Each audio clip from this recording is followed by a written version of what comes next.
अभी बेटा हम करते हैं प्रोसेस।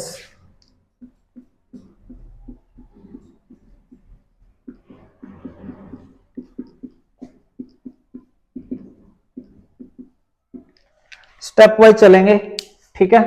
पहला स्टेप जो है वो क्या है, एक्टिवेशन ऑफ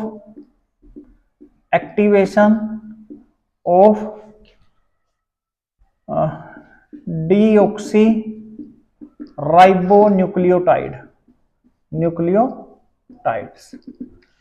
इसमें क्या होगा कि जैसा हमें पता है कि हमारे पास क्या है, हमारे पास पहले क्या है, मोनोफॉस्फेट है। क्या है, डीऑक्सीराइबो मोनोफॉस्फेट है। जैसे मान लो हमारे पास जीएमपी है, टीएमपी है, एएमपी है और सीएमपी है। ये क्या है, सारे मोनोफॉस्फेट है। जब ये एटीपी के साथ एक्ट करेंगे और एंजाइम आपका होगा फास्फोराइलेज, तो ये किस में कन्वर्ट हो जाएंगे, जीटीपी, टीटीपी, एटीपी, सीटीपी, यानी कि ये ट्राइफॉस्फेट बन गए हैं। अभी क्या बन गए हैं, ट्राइफॉस्फेट। तो ये हमारा पहला स्टेप है जिसमें क्या है कि डीऑक्सीराइबो न्यूक्लियोटाइड्स जो हैं एक्टिवेटेड हो गए हैं, ठीक है। अब हम चलते हैं दूसरे स्टेप पे, ठीक है। यहां पर पूरा कंप्लीट लिखना मुश्किल है, आप जो मैं बोल रहा हूं उसको अपने शब्दों में समझ लेना, ठीक है। दूसरा स्टेप क्या होगा हमारा, दूसरा स्टेप होगा हेलिकेज एंजाइम, ठीक है ना, यानी कि अनवाइंडिंग ऑफ हेलिक्स। अब यहां पर क्या है, हमारे पास हेलिक्स है, हेलिकल स्ट्रक्चर है। कैसी स्ट्रक्चर है ये, हम मानते हैं कि ये स्ट्रक्चर इस प्रकार की है, ओके, डबल हेलिकल स्ट्रक्चर है। अब डबल हेलिकल स्ट्रक्चर में यहां पर हेलिकेज एंजाइम आएगा। कौन आएगा, हेलिकेज एंजाइम। अब हेलिकेज एंजाइम ने क्या करना, फाइंड आउट करना है, इसने फाइंड आउट करना है ओआरआई साइट। ओआरआई साइट का मतलब है ओरिजिन ऑफ रेप्लिकेशन की जो साइट है वो ढूंढनी है। अब ओरिजिन ऑफ रेप्लिकेशन की साइट कैसे ढूंढी जाएगी, हम यहां पर क्या देखेंगे, हम यहां पर देखेंगे कि जहां पर एडेनिन और थाइमिन, ठीक है ना, जहां पर एडेनिन और थाइमिन की सीक्वेंस आती है, ठीक है, आपको ये सीक्वेंस फाइंड आउट करनी है। कौन फाइंड आउट करेगा, हेलिकेज एंजाइम। मान लो कि हमें ये सीक्वेंस यहां मिल जाती है, मान लो ये सीक्वेंस हमें यहां मिल गई, जहां पर क्या है, ए टी ए, यहां पर टी ए टी है। तो हम यहां क्या देखेंगे, हमारे पास यहां क्या है, यहां पर हमारे पास हर जगह क्या है, डबल बॉन्ड है, डबल हाइड्रोजन बॉन्ड है। इसके अलावा अगर हम सी और टी की साइड, सी और जी की साइड पे जाएंगे तो वहां ट्रिपल बॉन्ड होंगे। वहां कितने होंगे, ट्रिपल बॉन्ड होंगे। तो हमें ऐसा सीक्वेंस ढूंढना है जहां पर डबल बॉन्ड हो, क्योंकि ट्रिपल बॉन्ड को तोड़ने में एनर्जी ज्यादा लगेगी और इसको तोड़ने में एनर्जी कम लगेगी। तो हमारा जो हेलिकेज एंजाइम है वो क्या करेगा, इसको अनवाइंड करेगा यहां से, इसको इस प्रकार से खोलेगा यहां से। समझ आई बात। प्रोकैरियोटिक में क्या होता है, एक रेप्लिकेशन बबल बनता है, यानी कि एक छोटी सी साइट से ही रेप्लिकेशन स्टार्ट होती है। यूकैरियोटिक में कई जगह से भी स्टार्ट हो सकती है, ठीक है। तो यहां पर अनवाइंडिंग ऑफ हेलिक्स हो गया। अब जैसे ये अनवाइंडिंग होगी तो हमारे पास क्या है, इस प्रकार से हमने एक एंजाइम का नाम लिया था जो इसकी रिवाइंडिंग को रोकेगा, ठीक है। क्या नाम लिया था, एसएसबी, ठीक है। एसएसबी एंजाइम क्या करेगा, अब इसी प्रोसेस में हम देखेंगे एसएसबी एंजाइम क्या करेगा, prevent the रीवाइंडिंग of single strand. और साथ में क्या हो जाएगा, साथ में आपके टोपोआइसोमरेज एंजाइम हो जाएंगे। क्या हो जाएंगे, टोपोआइसोमरेज एंजाइम आएंगे यहां पर। ये जो टोपोआइसोमरेज है, टोपोआइसोमरेज, ये क्या करेगा, रिलीज द टॉर्क और टेंशन ऑफ डबल स्ट्रैंड। देखो बेटा, एक ही स्टेप में तीन एंजाइम के काम हमने कर लिए। हेलिकेज एंजाइम था, उसने तो क्या किया, ओरिजिन ऑफ रेप्लिकेशन साइट ढूंढा, ठीक है। और उसके बाद ओरिजिन ऑफ एप्लीकेशन साइट किस बेस पे ढूंढा, जहां पर एडेनिन और थाइमिन है, क्योंकि ये डबल बॉन्ड से जुड़ते हैं, ठीक है। जो साइटोसिन और ग्वाइनिन है वो ट्रिपल बॉन्ड से, तो इसने जहां से इजी तोड़ सकता था तोड़ दिया। यहीं पे दो एंजाइम और यूटिलाइज हो गए हमारे। एक एंजाइम क्या करता है, रिवाइंडिंग को रोकता है। दूसरा एंजाइम क्या करता है हमारा, जो टॉर्क जनरेट होती है, ठीक है ना, जो टॉर्क जनरेट होती है, जैसे आप रस्सी को कभी ना ऐसे खोलते हो तो आगे गुच्छा सा नहीं बन जाता है, ठीक है, तो उस चीज को रोकने के लिए टोपोआइसोमरेज का इस्तेमाल होता है। तो यहां हमारे दो स्टेप हो गए, एक्टिवेशन हो गया, दूसरा हो गया अनवाइंडिंग ऑफ हेलिक्स। क्लियर है? ओके, अब आगे बढ़ते हैं, तीसरे स्टेप की तरफ बढ़ते हैं।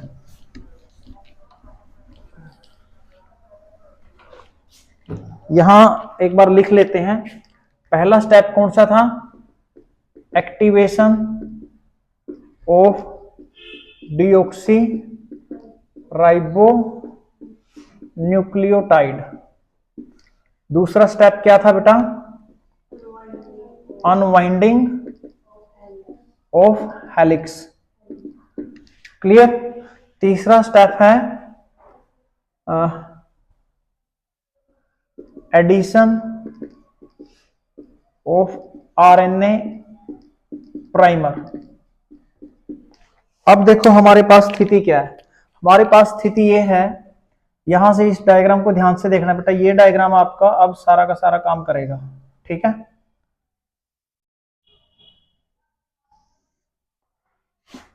5-2 3-3-2 5-, ओके।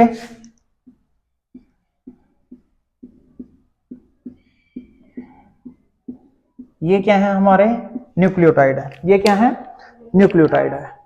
ये जो चीज बनी है ये क्या बनी है, ओपन फोर्क, ओपन फोर्क, यानी कि डीएनए हमारा खुल गया, डीएनए हमारा खुल गया है। यहां पर हम एंजाइम दिखा देते हैं ऐसे, टोपोआइसोमरेज, ठीक है ना। अब देखो क्या होगा, अब क्या होता है कि आरएनए प्राइमर का एडिशन होगा, ठीक है। तो यहां पर क्या आता है, डीएनए पॉलीमरेज थर्ड है, ठीक है ना। It can add nucleotides, nucleotides but can not start DNA replication, DNA replication. तो अब क्या हुआ, डीएनए पॉलीमरेज ने आगे बोला कि ठीक है भाई, मैं यहां न्यूक्लियोटाइड ऐड कर सकता हूं, बट मुझे समझ नहीं आ रहा है मैं शुरू कहां से करूं। समझ में आई बात? इसको बोला मैं आ गया हूं बट मुझे तो रास्ता ही नहीं मिल रहा है, मुझे कोई अच्छा सा सारथी बताओ जो मुझे रास्ता दिखाए, फिर मैं काम करूंगा। तो उसके बाद फिर क्या होता है, डीएनए क्या करता है, डीएनए आरएनए प्राइमेज को ऑर्डर देता है कि मुझे प्राइमर लेके दो, मुझे क्या चाहिए, प्राइमर चाहिए, आरएनए प्राइमर। आरएनए प्राइमर क्या है, सीक्वेंस है, एक सीक्वेंस ऑफ राइबो न्यूक्लियोटाइड की एक सीक्वेंस है। और अब क्या होता है यहां पर फिर एक आरएनए प्राइमर क्या करता है, जुड़ जाता है। अब आरएनए प्राइमर बोलता है कि ले भाई मैं आ गया हूं और अब अपना काम शुरू करो। समझ में आई इतनी बात? अब आरएनए प्राइमर क्या है क्या नहीं है, वो एक तरीके से एक गाइड है जो डीएनए पॉलीमरेज 3 के लिए काम करेगा।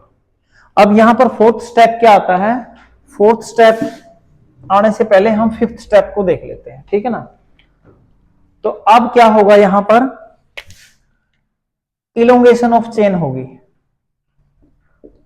Elongation of chain. बेटा ये जो पॉइंट है ना, इलोंगेशन ऑफ चेन, इस पे सारा जोर लगा लो, पूरा दिमाग लगा दो। अगर अभी तक आपका जो माइंड है ना क्लास में नहीं है तो अब ले आओ, ठीक है। पूरे डीएनए रेप्लिकेशन का सब कुछ यही है, ओके। अब इलोंगेशन ऑफ चेन में नई चेन बननी है, चेन किसने बनानी है, डीएनए पॉलीमरेज 3 ने बनानी है। चेन कौन बनाता है, डीएनए पॉलीमरेज 3 बनाता है। लेकिन ये बड़ा अच्छा कारीगर है तो इसके नखरे ज्यादा है। तो पहली चीज तो ये क्या बोलता है, पहली चीज ये बोलता है कि मैं जो चेन बनाऊंगा 5' to 3' बनाऊंगा, इसके अलावा मैं चेन नहीं बनाऊंगा। समझ आई बात। दूसरा इसने बोला कि मुझे स्टार्टर चाहिए, मुझे स्टार्टर चाहिए, किसी को बुलाओ जो मुझे रास्ता बताए। क्लियर है। उसके बाद मैं क्या करूंगा, उसके बाद तो मैं हर एक सेकंड में 1,000 न्यूक्लियोटाइड जोड़ दूंगा। तो इसीलिए इसी टाइम पे आरएनए प्राइमर को बुलाया गया। आरएनए प्राइमर आ गया। अब आरएनए प्राइमर यहां लग गया। उसके बाद क्या हुआ, उसके बाद डीएनए पॉलीमरेज 3 ने यहां पर चेन बनानी शुरू की, इस प्रकार से चेन बनानी शुरू की। अब चेन आगे बढ़ रही है। यहां से क्या हो रहा है, हेलिकेज स्ट्रैंड को खोलता जा रहा है और चेन आगे बढ़ती जा रही है। समझ में आया। अब यहां तो कोई दिक्कत ही नहीं आई इसको, यहां पर इसका 5' to 3' एंड, यही तो ये चाहता है, स्थिति सही होगी। आरएनए प्राइमर भी दे दिया और साथ में 5' to 3' भाई बनाता जा। तो इस स्ट्रैंड को बोला गया लीडिंग स्ट्रैंड। क्या बोला गया इसको, लीडिंग स्ट्रैंड।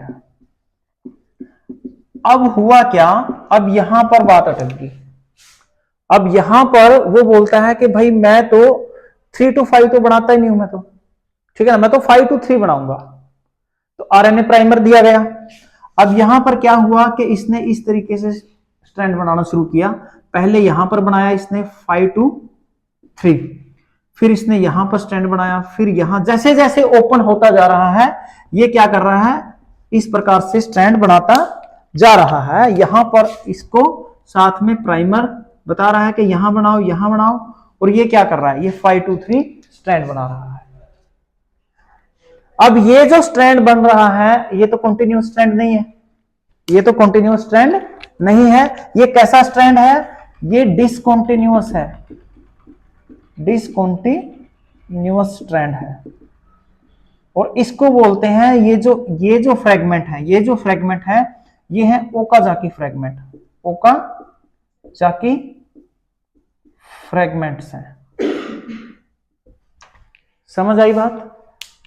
एक बार फिर से समझो, ये बस छोटा सा कंसेप्ट है, ज्यादा लंबा चौड़ा नहीं है, क्योंकि ना बच्चे लीडिंग स्ट्रैंड और लैगिंग स्ट्रैंड में गड़बड़ कर देते हैं। ठीक है, तो लीडिंग स्ट्रैंड और लैगिंग स्ट्रैंड का सबसे मेन कंसेप्ट है वो है डीएनए पॉलीमरेज 3 की शर्तें। पहली शर्त आरएनए प्राइमर चाहिए, दूसरी शर्त कि मैं 5 to 3 ही काम करूंगा, 5 to 3 प्राइम पर ही मैं स्ट्रैंड बनाऊंगा, नहीं तो मैं नहीं बनाऊंगा।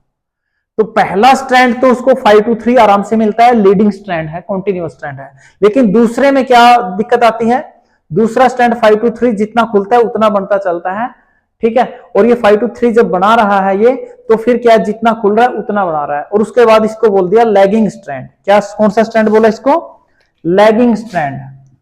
और यहां पर हम देखते हैं कि ये छोटे छोटे फ्रेगमेंट बना रहा है जिन्हें ओकाजाकी फ्रेगमेंट बोलते हैं, इसीलिए इसे क्या बोलते हैं, डिसकंटिन्यूअस प्रोसेस भी बोलते हैं। कौन सी प्रोसेस बोलते हैं, डिसकंटिन्यूअस प्रोसेस, डिसकंटिन्यूअस प्रोसेस भी बोलते हैं।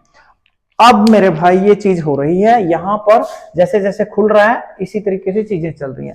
अब अगले स्टेप में क्या आएगा, इलोंगेशन के बाद क्या आएगा, अब हमें क्या करना है, अब हमें प्राइमर की जरूरत नहीं है, अब हमें प्राइमर नहीं चाहिए। तो ना भाई अभी नहीं, पढ़ाने दो, अभी हमें आरएनए प्राइमर तो नहीं चाहिए। तो अब हम क्या करेंगे, रिमूवल ऑफ आरएनए प्राइमर। अब आरएनए प्राइमर को रिमूव करेगा डीएनए पॉलीमरेज 1, और यही क्या करेगा, यही आपका जो जहां से आरएनए प्राइमर निकलेगा वहां पर जो फिल बचेगा, जो खाली स्थान बचेगा, ठीक है ना, जो ब्लैंक पोर्शन बचेगा उसको एड ऑन भी क्या करेगा, यही करेगा, and joins the fillings which occurs due to removal of RNA primer। अब आरएनए प्राइमर जहां से निकलेगा वहां जो खाली जगह है उसको भी फिल करता हुआ चलेगा, कौन, आपका डीएनए पॉलीमरेज 1। समझ आई बात। अब अगले स्टेप पे चलते हैं। अगले स्टेप पे अब हम क्या देखेंगे, अब अगले स्टेप पे हमारे पास आता है joining of Okazaki fragments. Joining of Okazaki fragments. अब ओकाजाकी फ्रैगमेंट्स को कौन ज्वाइन करवाएगा? DNA ligase. DNA ligase joins the Okazaki fragments. इस स्टेप में क्या हो रहा है भाई? ओकाजाकी फ्रैगमेंट्स ज्वाइन कर रहे हैं और इसको ज्वाइन करा रहा है डीएनए लाइगेज। DNA ligase. अब अगले स्टेप में होता है proof reading. Proof reading and repair. Proof reading and repair of strand. अब प्रूफ रीडिंग के अंदर क्या होगा? प्रूफ रीडिंग का मतलब है, मान लो कि आपका डीएनए का स्ट्रैंड बन रहा है, कोई इनकरेक्ट उसके अंदर क्या आ गया है? न्यूक्लियोटाइड आ गया है। तो उसका हमने क्या करना है? उसमें फिर आपका क्या करेगा? डीएनए पॉलीमरेज क्या करेगा? DNA polymerase sort out that problem. कोई भी आपका incorrect nucleotide removed and correct nucleotide add on it. ठीक है, यानी कि खुद ही सिस्टम ऐसा है कि अगर मान लो कोई इनकरेक्शन हो जाती है तो उसे वो क्या करता है? ठीक करता है, उसकी सिंथेसाइज करेगा, उसकी जगह नया न्यूक्लियोटाइड बनाएगा, डीएनए पॉलीमरेज। अब हम देखेंगे कि excision of nucleotide and repair. Excision of nucleotide. Excision का मतलब क्या है? यहां पर अगला है जो आपका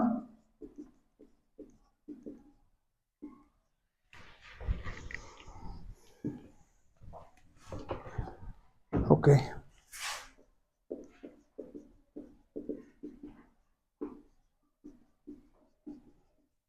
इस प्रोसेस में बेटा देखना आप, 3 एंजाइम यूज होंगे। मान लो damage nucleotide is there, damaged sequence of nucleotide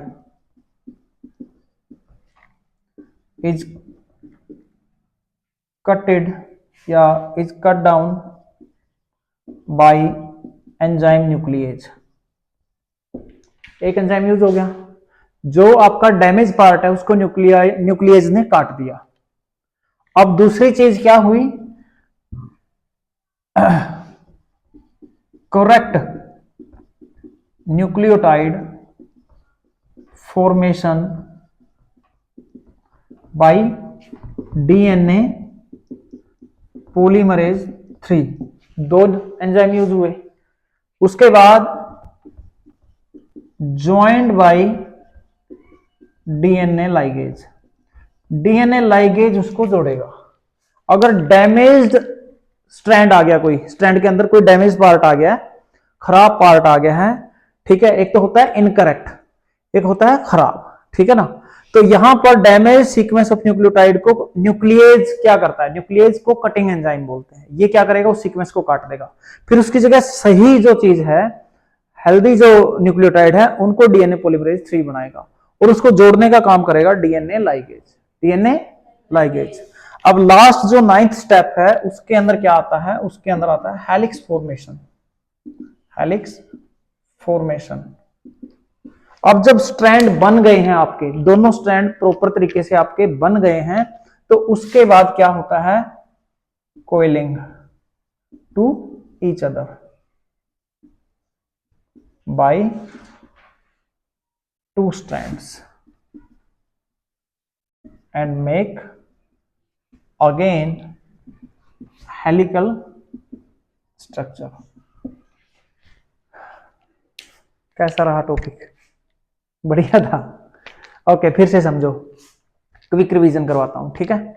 पहले हमने एंजाइमों के नाम पढ़े, ठीक है, एंजाइम आपके पास 9 थे, उनमें सबसे मेन एंजाइम हेलिकेज है जो हेलिक्स को अनवाइंड करता है। दूसरा सबसे मेन एंजाइम है आपका आरएनए प्राइमर जो इनिशिएट करता है। तीसरा सबसे मेन एंजाइम क्या है आपके पास, वो है डीएनए पॉलीमरेज 3 जो इलोंगेट करता है चेन को। चौथा सबसे मेन आपका है लाइगेज जो जोड़ता है। सही है, बाकी हम मतलब बता सकते हैं कहाँ क्या है, लेकिन ये 4 सबसे मेन है। ठीक है, सिंथेसाइजर कौन है, डीएनए पॉलीमरेज 3 जो चेन बनाएगा। स्टार्ट कहां से होगा, आरएनए प्राइमर से होगा, आरएनए प्राइमर से। कटिंग कौन करता है, न्यूक्लियेज करता है। ज्वाइनिंग कौन करता है, लाइगेज करता है। क्लियर होगी।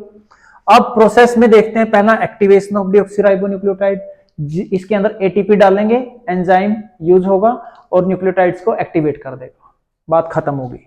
अनवाइंडिंग ऑफ हेलिक्स का मतलब क्या है, हेलिकेज क्या करेगा, सबसे पहले ओआरआई साइट ढूंढेगा। कौन सी साइट, ओआरआई का मतलब है ओरिजिन ऑफ रेप्लिकेशन।